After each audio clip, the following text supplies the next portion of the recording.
আজকে আপনাদের তৈরি করে দেখাবো ব্রেড পিৎজা। এটা তৈরি করতে খুবই কম সময় লাগে আর খেতেও অনেক মজার হয়। চলুন দেখে নেই কিভাবে তৈরি করেছি। শুরুতেই আমি সবজিগুলোকে প্রিপেয়ার করে নিচ্ছি। আমি কয়েকটা গ্রিন অলিভ নিয়েছি, এরকম গোল করে কেটে নিচ্ছি। এটা আপনারা যে কোনো সুপার শপে জারে কিনতে পাবেন। হলুদ ক্যাপসিকাম নিয়েছি, এটাকে এরকম পাতলা পাতলা করে কেটে নিলাম। একইভাবে সবুজ ক্যাপসিকামটাও কেটে নিচ্ছি। একটা টমেটো নিয়েছি, এখান থেকে কিছুটা অংশ নিয়ে বীজটা আলাদা করে ফেলে দিচ্ছি। এটাকেও পাতলা করে কেটে নিতে হবে। একটা পেঁয়াজ নিয়ে এর পাপড়িগুলো ছাড়িয়ে নিচ্ছি, এরপর এরকম ছোট করে কেটে নিচ্ছি। একটা কাঁচা মরিচ কুচি করে নিচ্ছি। কালারফুল দেখানোর জন্য একটা লাল মরিচকেও একইভাবে কেটে নিচ্ছি। অর্ধেকটা গাজর এভাবে গ্রেটার দিয়ে গ্রেট করে নিচ্ছি। এখন তৈরি করব ইনস্ট্যান্ট পিৎজা সস। এর জন্য হাফ কাপ পরিমাণ টমেটো সস নিয়েছি।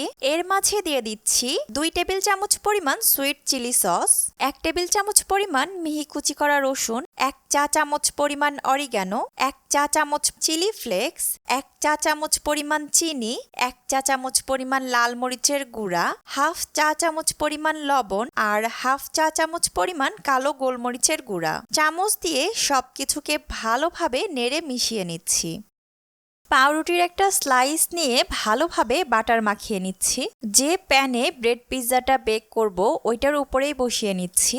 একইভাবে আরেকটা পাউরুটি নিয়েও ব্রেড লাগিয়ে বসিয়ে নিচ্ছি। পিৎজা সস দিয়ে দিচ্ছি। এই ব্রেড পিৎজার আসল টেস্টটা পেতে চাইলে অবশ্যই পিৎজা সসটা আমি যেভাবে দেখিয়েছি ওভাবেই তৈরি করে নেবেন। স্লাইস চিজ বসিয়ে দিচ্ছি।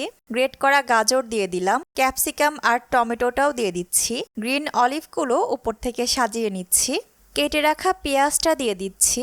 কাঁচামরিচগুলোও একটু দূরে দূরে বসিয়ে দিচ্ছি। কিছুটা চিজ গ্রেট করে দিয়ে দিচ্ছি। সামান্য একটু কালো গোলমরিচের গুঁড়া দিয়ে দিলাম। কিছুটা অরিগানো ছড়িয়ে দিচ্ছি। 1 চিমটি পরিমাণ চিলি ফ্লেক্স দিয়ে দিলাম আর 1 চিমটি পরিমাণ লবণ।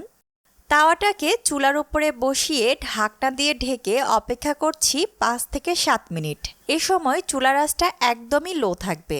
বাসায় ওভেন থাকলে 5 মিনিটের জন্য প্রিহিটেড ওভেনে 180 ডিগ্রি সেলসিয়াস তাপমাত্রায় বেক করে নিলেই হবে। হয়ে গেছে, চুলা থেকে নামিয়ে নিচ্ছি।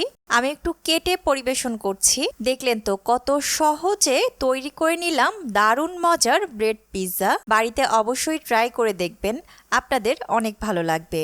আমার তৈরি ভিডিও রেসিপিগুলো আপনাদের কাছে কেমন লাগে তা অবশ্যই কমেন্ট করে জানাবেন। ভালো লাগলে লাইক দিয়ে উৎসাহিত করবেন। তাড়াতাড়ি নতুন আরেকটি রেসিপি নিয়ে চলে আসবো আপনাদের সামনে। সে পর্যন্ত সবাই ভালো থাকবেন। আমার এবং আমার পরিবারের জন্য দোয়া করবেন। আল্লাহ হাফেজ।